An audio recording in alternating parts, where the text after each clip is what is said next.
Hello friends, welcome to the Maya Maya YouTube channel.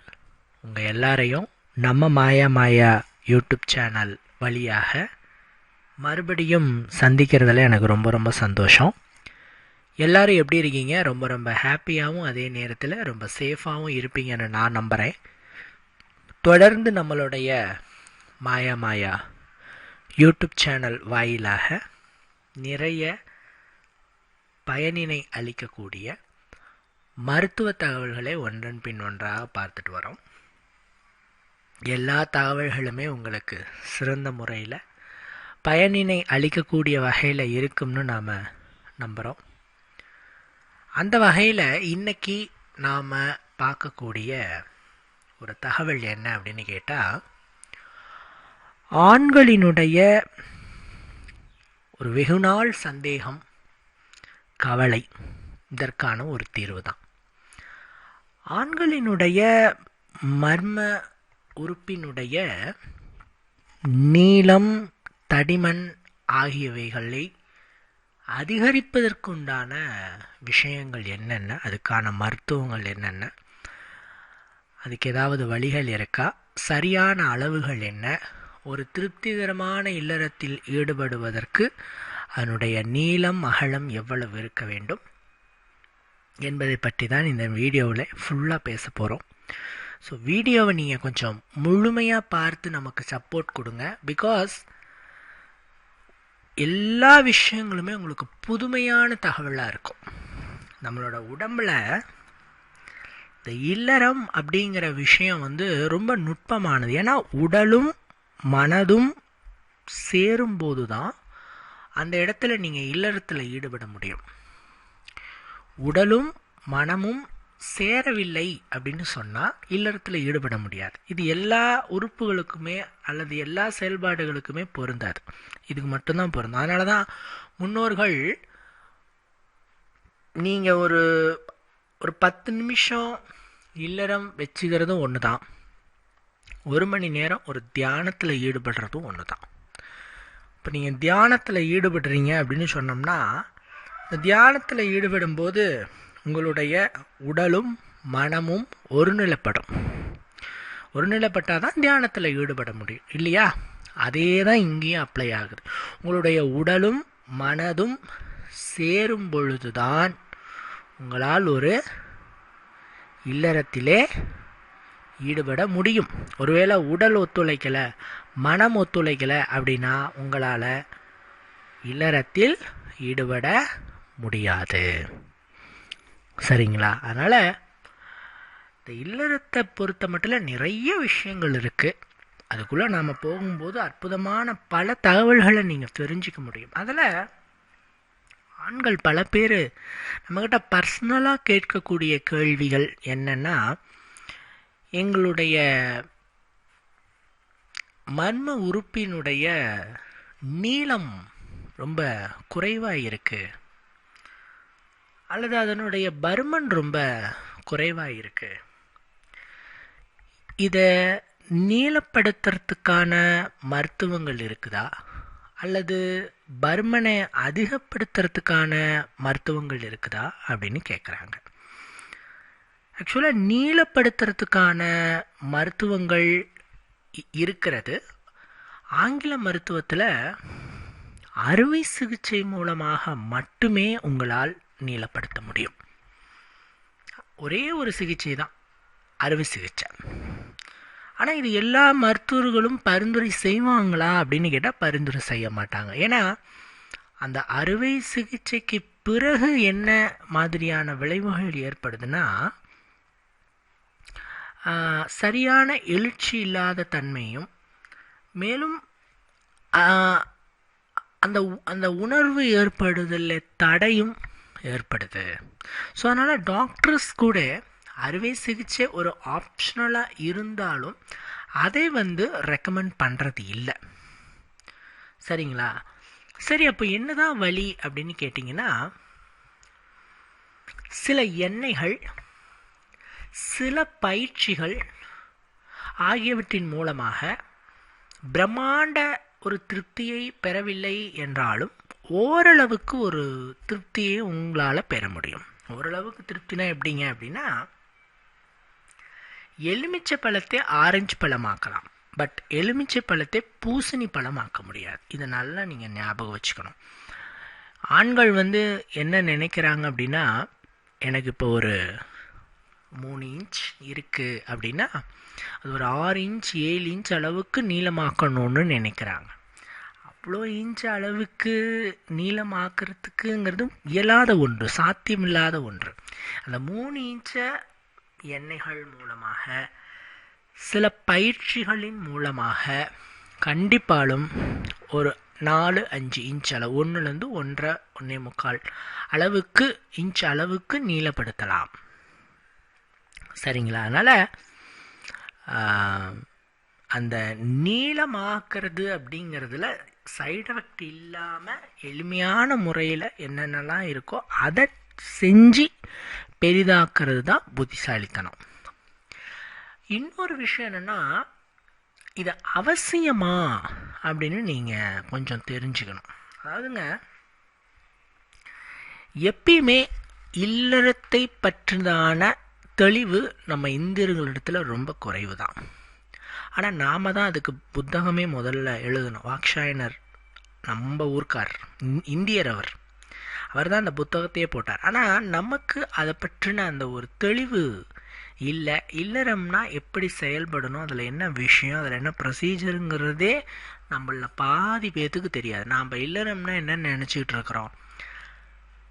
நீளமாக இருந்தால் அவன் ஒரு திடமான ஆண், அதிக நேரம் பண்ணனா அவன் ஒரு திடமான ஆண். சரிங்களா?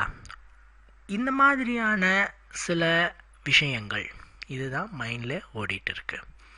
பட் ஆனால் ரியாலிட்டி என்னன்னு நீங்கள் நல்லா தெரிஞ்சுக்கணும். ஃபஸ்ட்டு திங்க் என்ன அப்படின்னா, ஒரு ஆண் ஒரு பெண்ணை அந்த மர்ம உறுப்பின் துணை இல்லாமலேயே சந்தோஷப்படுத்த முடியும், அவர்களை உச்சத்தை அடைய வைக்க முடியும். இது எப்படி அப்படின்னு கேட்டால், ஒரு ஆண் உச்சம் அடைய 4-7 நிமிடங்கள் தேவைப்படுது. 4-7 நிமிஷத்துக்குள்ள ஆண் உச்சம் அடைந்து விடுவான். ஆனால் ஒரு பெண் உச்சம் அடைய 14 நிமிடங்கள் தேவைப்படுது. அப்படியே டபுள் மடங்கு தேவைப்படுது. ஸோ 14 நிமிடங்கள் அப்படிங்கிறது ஒரு அதிகப்படியான நேரம், 1/4 மணி நேரம். ஸோ இவ்வளவு நேரம் ஒரு ஆணால் அவனுடைய மர்ம உறுப்பினை மட்டுமே பயன்படுத்தி அந்த பெண்ணுக்கு திருப்தி கொடுக்க முடியுமா அப்படின்னு கேட்டால் பெரிய கொஸ்டின் மார்க். இன்னும் சொல்ல போனால் அது இயலாத ஒன்று. ஏன்னா தொடர்ச்சியாக இயக்க முடியாது. புரியுதுங்களா? அதுவும் ஒரு உறுப்பு தான், அது மிஷின் கிடையாது. அது 4-7 நிமிஷத்துக்குள்ளே அது தன்னோட வேலையை முடிச்சிடும். ஸோ ஒரு பெண்ணை சந்தோஷப்படுத்த ரொம்ப நேரம் தேவைப்படுது இல்லையா? ஸோ அப்படி பார்க்கும்போது ஆண்கள் என்ன புரிஞ்சுக்கணும் அப்படின்னா, உங்களுடைய துணையை சந்தோஷப்படுத்தணும் அப்படின்னா நீங்கள் சில புற விளையாட்டுகளை கற்றுக்க வேண்டும், சில சில்மிஷங்களை கற்றுக்க வேண்டும். இது ஃபோர் பிளே அப்படின்னு சொல்லுவாங்க. அதாவது கொஞ்சுதல், கட்டியணைத்தல், அதாவது கலவிக்கு முந்தையதான சில்மிஷ விளையாட்டுகள். இதில் நீங்கள் நேரத்தை அதிகரிப்பு செய்யணும். இதில் ஒரு 10 நிமிஷம் செய்யணும். அப்புறம் 4 நிமிஷம் நீங்கள் மர்ம உறுப்பினை பயன்படுத்தி ஈடுபட்டீங்க அப்படின்னு சொன்னால் கரெக்டாக போய்டும். அது 4 நிமிஷம் கரெக்டாக போய்டும். நீங்களும் சந்தோஷம் அடைவீங்க, அவங்களும் உச்சம் அடைஞ்சிருவாங்க. இதுதான் ப்ரொசீஜர். இப்படி தான் நீங்கள் ஈடுபடணுமே தவிர, எனக்கு நீளமாக இருக்குது, தடிமனாக இருக்குது, அதிக நேரம் நான் ஈடுபடுறேன் அப்படின்னு சொல்லிட்டு நீங்கள் ஈடுபட்டீங்க அப்படின்னா உங்களுக்கு தோல்விதான் மிஞ்சும். இதை நீங்கள் நல்லா புரிஞ்சுக்கணும். ஃபஸ்ட்டு விஷயம். 2வது விஷயம், பெண்கள் ஆண்களிடம் விரும்புவது அன்பை மட்டும்தான், காதலை மட்டும்தான். அவங்களுடைய உறுப்புகளினுடைய அளவினை அவர்கள் விரும்புறது கிடையாது. பல ஆண்களோட தவறான ஒரு கருத்து, தவறான ஒரு எண்ணம் என்ன அப்படின்னா, நீளமாக இருந்தாதான் பெண்களுக்கு பிடிக்கும், அப்பதான் அந்த பெண் நம்ம மீது பிரியமாக இருப்பா அப்படிங்கிறதெல்லாம் அது யார் பரப்பின விஷயம்னு தெரியல. பட் அந்த மாதிரி தான் எல்லோரும் நினச்சிட்டு இருக்காங்க. பட் ரியாலிட்டிக்கு அது ஒத்து வராது. பெண் என்பவள் ஆணிடம் உண்மையான அன்பு, பாசம், பிரியம், காதல் இதை தான் விரும்புகிறாள். இதை ஆண்கள் கொடுத்தாலே போதும். சரிங்களா? சரி, இப்போ ஒரு ஆண் கேட்பாங்க, ரைட்டுங்க எல்லாம் சொல்கிறீங்க, எனக்கு புரியுது. ஒரு ஆணுக்கு எந்த அளவுக்கு இருந்தால் போதுமானது? எப்படிங்க, எந்த அளவுக்கு இருந்தால் போதுமானது அப்படின்னு கொஞ்சம் சொல்லுங்க அப்படின்னு நீங்கள் கேட்குறது புரியுது. நான் முன்னாடி சொன்ன மாதிரி உறுப்பே தேவை கிடையாது. உறுப்பு இல்லாமலே புற விளையாட்டின் மூலமாகவே நீங்கள் சந்தோஷத்தை கொடுக்க முடியும். ஆனால் அந்த உறுப்பு எதுக்கு தேவைப்படுதுன்னா, குழந்தைக்காக, இனப்பெருக்கத்துக்கான ஒரு கருவியாக மட்டுமே அது பார்க்கப்பட வேண்டும். அது ஒரு ஆண்மைக்கான விஷயமா பார்க்கப்படக்கூடாது. ஏன்னா ஆண்கள் அதை ஒரு ஆண்மைக்கான விஷயமா பார்த்துட்டாங்க அப்படின்னா அது ரொம்ப அளவில் ரொம்ப குறைவாக இருக்குங்கிற பட்சத்தில் விசனப்படுவாங்க, வருத்தப்படுவாங்க. ஸோ அது ஒரு குழந்தை பிறக்கிறதுக்கான ஒரு டூல், அவ்வளோதான். அது எவ்வளவு நீளத்தில் இருக்கணும் அப்படின்னு கேட்டால், எழுச்சி நிலையில், சாதாரண நிலையில் நீங்கள் அளக்கக்கூடாது. ஏன்னா சுருங்கிய நிலையில், சாதாரண நிலையில் ரொம்ப சின்னதாக தான் இருக்கும். ஆனால் எழுச்சி நிலையில் நீங்கள் அளக்கும்போது, சம டேப்பு, ஸ்கேலு இதை வச்சு நீங்கள் அளந்து பார்த்தீங்கன்னா 3 இன்ச் அளவில் இருந்தால் அது போதுமானது. 3 இன்ச் அளவில் இருந்தால் போதுமானது. அதாவது இது எப்படி சொல்கிறது அப்படின்னு பார்த்தா, ஒரு பெண்ணினுடைய மர்ம உறுப்பின் முதல் 2 இன்ச் அளவுக்குத்தான் உணர்வு நரம்புகள் அதிகமாக இருக்கிறது. இந்த 2 இன்ச் அளவில் அவங்கள கிளர்ச்சி ஊட்டினாலே போதும், அவங்க சந்தோஷம் அடைந்து விடுவார்கள், திருப்தி அடைந்து விடுவார்கள். 2 இன்ச்சுக்கு மேலே உணர்வு நரம்புகளே கிடையாது. சரிங்களா? இது ஒரு உதாரணத்துக்கு சொல்லணும்னா, பாட்டியோட சுருக்கு பைய நீங்கள் ஞாபகம் வச்சுக்கோங்க. பாட்டியோட சுருக்கு பையில் மேலே என்னங்க இருக்கும்? கயிறு கட்டியிருப்பாங்க, நாட்டு இருக்கும். அந்த கயிறு பகுதி தான் நரம்பு பகுதியை வச்சுக்கோங்க. கீழே இருக்கிறது என்னங்க? எம்டியாக தான், காலியாக இருக்கும்.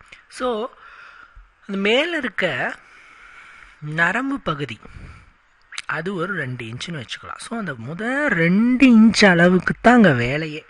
ஒரு ஆணுக்கு 7 இன்ச் இருந்தாலும் சரி, 10 இன்ச் இருந்தாலும் சரி, இந்த உலகத்திலேயே என்னது தான் நீளம் அப்படின்னு பெருமைப்படுற ஆணாக இருந்தாலும் கூட, அவன் ஒரு பெண்ணை சந்தோஷம் அடைய வைப்பதற்கு வெறும் 2 இன்ச் மட்டும் இருந்தாலே போதுமானது.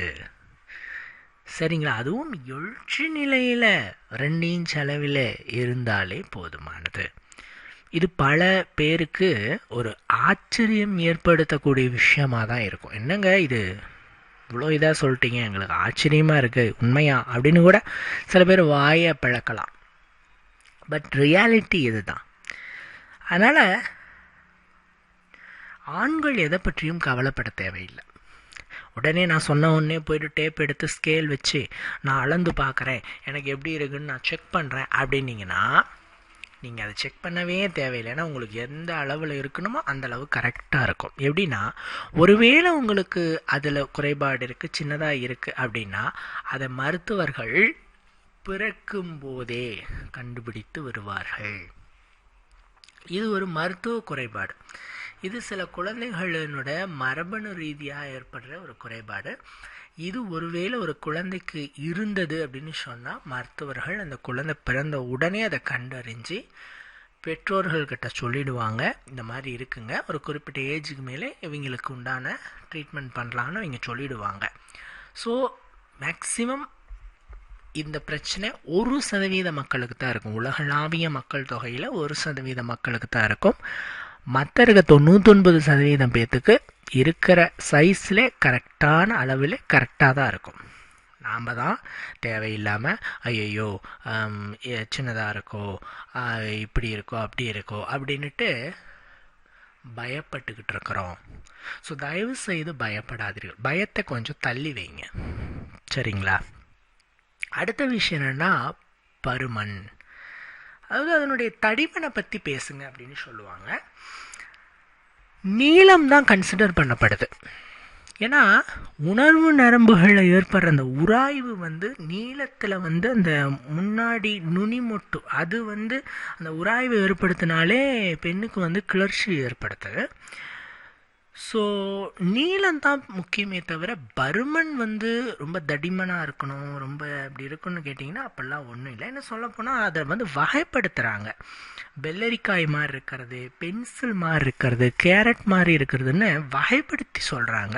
ஸோ இந்த பருமனில் இருந்தால் தான் அது திருப்தி கொடுக்கணுன்ட்டு எந்த தியரியும் இல்லை. நீளத்தில் வேணா சொல்கிறாங்க 2 இன்ச் இருக்கணுங்கிறது ஒரு தியரி, நாம் 1 இன்ச்சு சேர்த்து சொல்கிறோம் 3 இன்ச் இருக்கணுங்கிறது ஒரு தியரி. பட் பருமன் இப்படி தான் இருக்கணும், குண்டாக இருக்கணும் அப்படின்ட்டு எந்த தியரியுமே இல்லை. ஸோ நீங்கள் பருமனை பெருசாக கன்சிடர் பண்ண வேண்டாம். சில பேருக்கு குச்சியாக இருக்கும், சில பேருக்கு கொஞ்சம் தடிமனாக பருமனாக இருக்கும். ஸோ நீங்கள் அதை போட்டு குழப்பிக்க வேண்டாம், சரிங்களா? அடுத்த விஷயம், பல ஆண்கள் நம்மக்கிட்ட கேட்குறது என்னென்னா, அதாவதுங்க நான் ஈடுபடுறேன், கலவியில் ஈடுபடுறேன், பட் ஈடுபடும் பொழுது சரியான முறையில் எழுச்சி அடைய மாட்டேங்குது, இதுக்கு என்னங்க காரணம் அப்படின்னு கேட்குறாங்க. சில பேர் பயந்துங்கிறாங்க.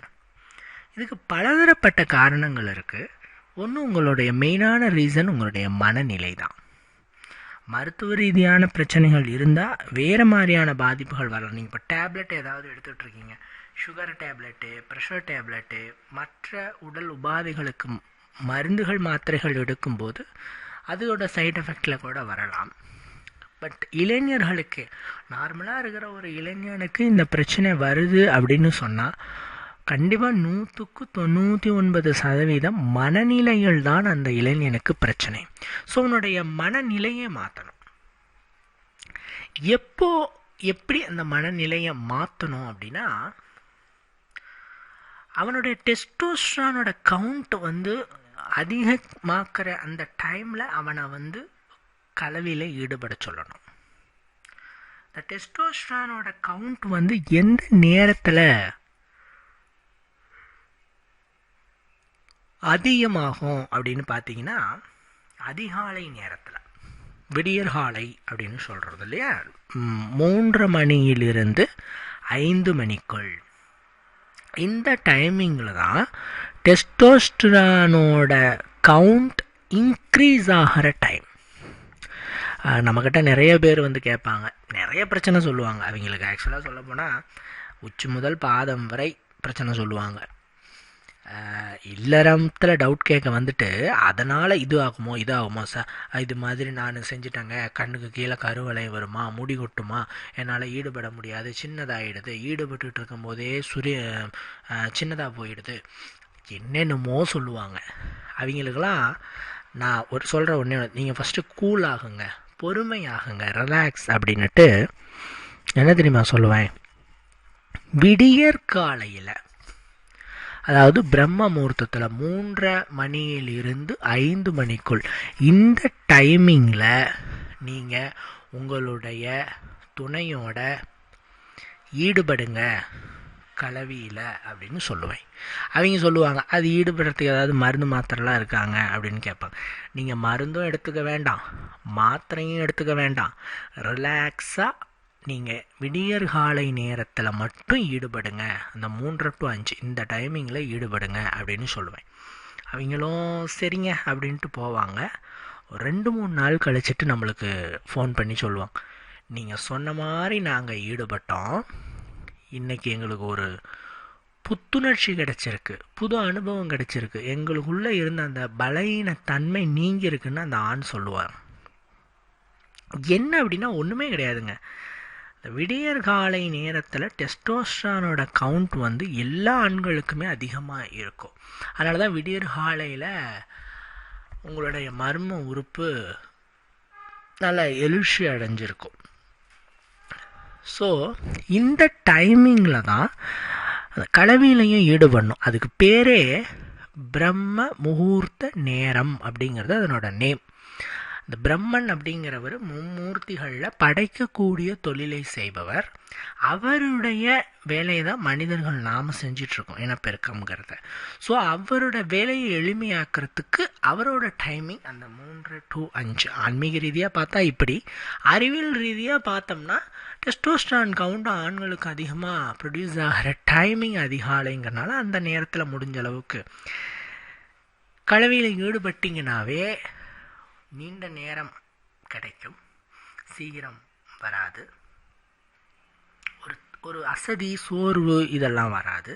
இன்னொன்று குழந்தையின்மை அப்படிங்கிற விஷயம் இன்றைக்கி நிறையா இருக்குது. ஸோ குழந்தை பிறக்கிறதுக்காக முயற்சி பண்ணிகிட்டு இருக்கிறேங்கிறவங்க முடிஞ்ச அளவுக்கு அதிகாலை டைமில் நீங்கள் வந்து ஈடுபடுறது ரொம்ப நல்லது. நல்ல பலனினை உங்களுக்கு அது கொடுக்கும்.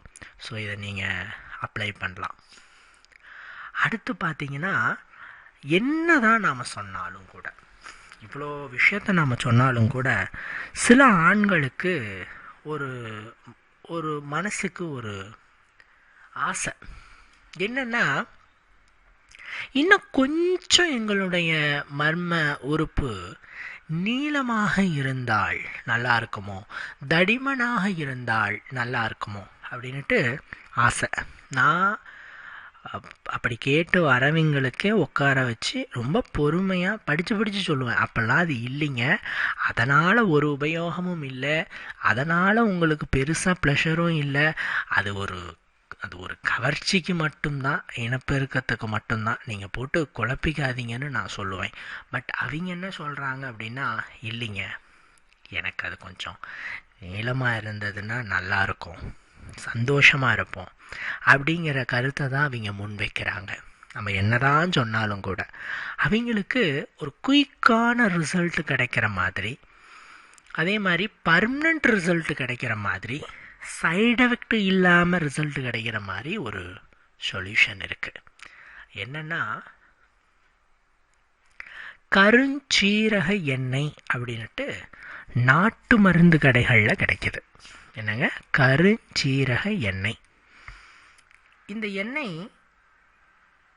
நீங்களே தயார் பண்ணாலும் பண்ணிக்கலாம். கருஞ்சீரக விதைகளை வந்து இடித்து ஆலிவ் ஆயிலில் போட்டு காய்ச்சி ஃபில்டர் பண்ணி அந்த எண்ணெயை நீங்கள் வந்து பயன்படுத்துனீங்க அப்படின்னு சொன்னால் உங்களுக்கு வந்து அதே ரிசல்ட்டு தான். பட் நான் என்ன சொல்கிறேன், கருஞ்சீரக எண்ணெயை நீங்கள் அவ்வளோ மெனக்கெட்டு வீட்டில் தயார் பண்ணுறதை காட்டலும் நாட்டு மருந்து கடைக்கு போயிட்டு கருஞ்சீரக எண்ணெய் அப்படின்னு கேட்டிங்கன்னா அவங்க ரெடிமேடாகவே செஞ்சு வச்சுருப்பாங்க.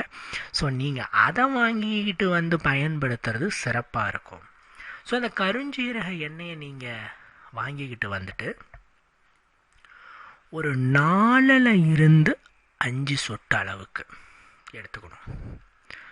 4 to 5 சொட்டு அளவுக்கு இந்த கருஞ்சீரக எண்ணெயை நீங்கள் எடுத்துட்டு ஆண்கள் அவர்களினுடைய மர்ம உறுப்பில் அதை தடவ வேண்டும். தடவி மெதுவான மசாஜ் செய்ய வேண்டும். 5 to 10 நிமிடங்கள் ஒரு மெதுவான மசாஜ் செய்யுங்க.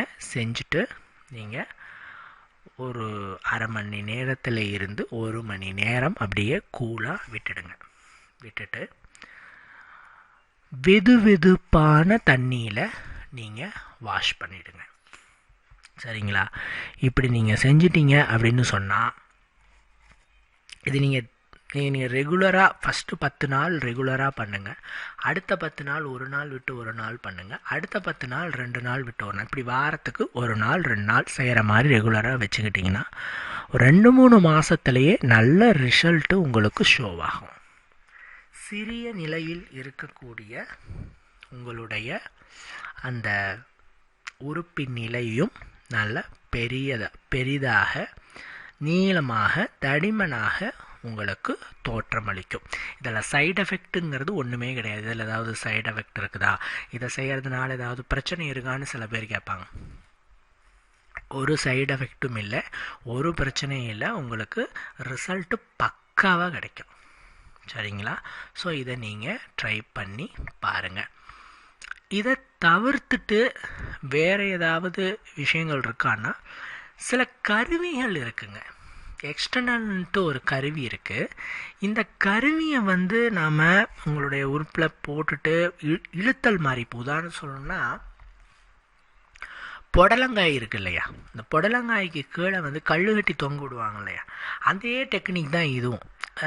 அதாவது ஆப்பிரிக்காவில் ஒரு குறிப்பிட்ட நகரத்தில் இன்னமும் கூட அந்த பழக்கம் இருக்குது. கல் கட்டி தொங்க விடுறது, தொங்க விட்டால் அது இழுத்தலில் நீளமாயிடும்னு அவங்களுக்கு ஒரு நம்பிக்கை.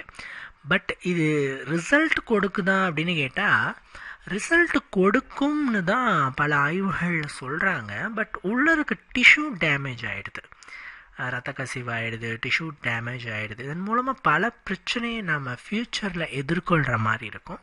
ஸோ அந்த மாதிரி தேவையும் இல்லை. நான் என்ன சொல்கிறேன்னா, நான் ஆரம்பத்தில் அதே தான் சொன்னேன். என்னென்னா, பெண்கள் விரும்புவது ஆண்களிடம் இருந்து வெறும் அன்பை மட்டும்தான், காதலை மட்டும்தான். இதெல்லாம் 2வது 3வது பட்சம்தான். இந்த ஆண்களாக நினச்சிக்கிறது, ஆண்களாக அவர்களுடைய மனதில் போட்டு இப்படி இருந்தால் நல்லது, இப்படி இருந்தால் நமக்கு ஃபிட்டு, அந்த மாதிரின்னு அவங்களா நினச்சிக்கிட்டு அவங்களா யூஸ் பண்ணிக்கிறது இந்த மாதிரி. ஸோ அப்படி அது ரியாலிட்டி இல்லை, அது உண்மை இல்லை. ஸோ இதை நீங்கள் ட்ரை பண்ணி ஓரளவுக்கு இது பண்ணிட்டீங்கன்னா அது உங்களுக்கு ஒரு கான்ஃபிடென்ட்டை கொடுக்குங்கிறதுக்காக தான் நான் அது சொன்னேனே தவிர இதையும் நீங்கள் செய்யணுங்கிற அவசியங்கிறது கிடையாது. சரிங்களா? அதே மாதிரி நல்லா புரிஞ்சுக்கோங்க, இதை பல ஆண்கள் தெரிந்து கொள்றதில்ல. இந்த உறுப்பு இயல்பான தோற்றத்தில் ரொம்ப சின்னதாக தான் இருக்கும். அதில் ரத்த ஓட்டம் பாஸ் ஆகும்போது தான் நீளமாகும். ஸோ அந்த ரத்த ஓட்டத்தை எப்படி நம்ம பாஸ் பண்ணால் நம்மளுடைய அந்த டெஸ்டோஸ்டரான் நல்லா இருக்கும்போது தான் அது பாஸ் ஆகும். அப்போ நீங்கள் ஃபிட், எனக்கு நீளமாக இருக்குது, என்னால் ஈடுபட முடியும் அதிக நேரம்னுட்டு நீங்கள் ஒரு எண்ணத்துக்குள்ளே வரணும், ஒரு கான்ஃபிடென்ட்டுக்குள்ளே வரணும். ஸோ அந்த எண்ணத்துக்குள்ளே, அந்த கான்ஃபிடென்ட்டுக்குள்ளே நீங்கள் வரணும்னா நீங்கள் என்ன பண்ணணும்னா, உங்களுடைய மர்ம உறுப்பை கண்ணாடியில் நீங்களே பாருங்கள். நின்றுட்டு மேலேருந்து கீழே பார்க்கும் பொழுது அது தோற்றத்தில் சின்னதாக தெரியும். எந்த பொருளுமே, இப்போ கீழே ஒரு பால் வச்சு நீங்கள் நின்றுட்டு மேலேருந்து கீழே பார்த்தீங்கன்னா பால் எப்படி இருக்குங்க, சின்னதாக தான் தெரியும். எப்பயுமே கண்ணுடைய அந்த பார்வை எப்படின்னா, கீழே தூரமாக இருக்கும்போது பார்க்குறச்ச சின்னதாக தான் தெரியும். அதனால் நீங்கள் மேலேருந்து கீழே பார்க்கும் பொழுது சின்னதாக தான் தெரியும். அதனால் கண்ணாடியில் பாருங்கள் உங்களுடைய சைஸ் எப்படி இருக்குது அப்படின்னு. நீங்கள் கண்ணாடியில் பார்க்கும்போது உங்களுக்கு உண்மையான சைஸ் நல்லாவே தெரியும். ஓஹோ, கரெக்டான அந்த சைஸில் இருக்குது, ஸோ நமக்கு பிரச்சனை இல்லை, நமக்கு நல்லா இருக்குது அப்படிங்கிற அந்த ஒரு மன தைரியத்துக்குள்ளே, அந்த ஒரு கான்ஃபிடென்ட்டுக்குள்ளே நீங்கள் வருவீங்க. ஸோ நீங்கள் அந்த கான்ஃபிடென்ட், அந்த மனதைரியம், இதை வச்சுட்டு நீங்கள் ஈடுபடலாம். இது ரொம்ப முக்கியம். நீங்கள் ஃபஸ்ட்டு ஃபிட்டுன்னு நீங்கள் நம்பணும், அப்போ தான் அது நல்லா வேலை செய்யும். என்னால் முடியாது அப்படின்னு நீங்கள் அப்படியே இருந்தீங்கன்னா அங்கே சரியாக ரத்த ஓட்டம் போகாது. அப்படி ரத்த ஓட்டம் போகாத போது இயல்பான நிலையை விட இன்னும் உங்களுக்கு சின்னதாக தான் தோற்றம் அளிக்கும். ஸோ நீங்கள் அதை சரியாக பார்த்து கொள்ள வேண்டும். அதே மாதிரி பல ஆண்கள் என்ன நினச்சிட்டு இருக்காங்கன்னா, அதிக நேரம் ஈடுபட்டால் தான் நாம் ஒரு சூப்பர் மேன் அப்படின்னு நினச்சிட்டு இருக்காங்க. ஆக்சுவலாக எல்லாத்துக்குமே ஒரு டைமிங் இருக்குது. இதுக்கு பேரே கொஞ்ச நேரம் ஈடுபடக்கூடிய ஒரு செயல் தான் இது. இது ஒரு மணி நேரம் 2 மணி நேரம் அப்படிங்கிறதெல்லாம் இது இல்லை. இன்னும் சொல்லணும்னா, 7 நிமிஷம். 4 to 7 நிமிடங்கள். இதுதான் ஒரு ஆணால் கலவியில் ஈடுபட முடியக்கூடிய நேரம்.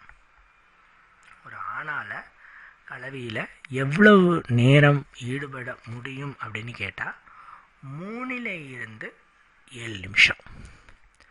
4 to 7 நிமிஷம். இதுக்கு மேலே ஈடுபட முடியுதுன்னா ஓகே, பட் இவ்வளோதான். 4 to 7 நிமிஷம் உங்களால் ஈடுபட முடிஞ்சு அதுக்குள்ளே நீங்கள் உச்சம் அடைஞ்சு திருப்தி அடைஞ்சிடுறீங்க அப்படின்னு சொன்னால் இட்ஸ் வெரி நார்மல். நாம் என்ன நினச்சிட்ருக்கோம், 1 மணி நேரம், 2 மணி நேரம், 5 மணி நேரம் அப்படின்லாம் நினச்சிட்ருக்கோம். அவ்வளவு நேரம் ஈடுபட முடியாது. அவ்வளவு நேரம் ஈடுபடுறதுங்கிறதும் நல்லதும் இல்லை உடம்புக்கு. ஒரு வேலை, ஒரு செயல் இவ்வளவு நேரம்தான் இருக்கணும், செய்யணுங்கிறது ஒரு விதி. அதனால் இதுக்கான நேரம் 4 to 7 நிமிஷம் தான். சரிங்களா? இதையும் ஆண்கள் தெரிந்து கொள்ளணும். ஸோ இந்த வீடியோவில் நிறைய தகவல்கள் உங்களோட நான் ஷேர் பண்ணியிருக்கேன். கண்டிப்பாக இந்த வீடியோ உங்களுக்கு பிரயோஜனமாக இருக்குன்னு நான் நம்புகிறேன். இன்னொரு வீடியோவில் உங்களை நான் சந்திக்கிறேன் ஃப்ரெண்ட்ஸ். பாய்.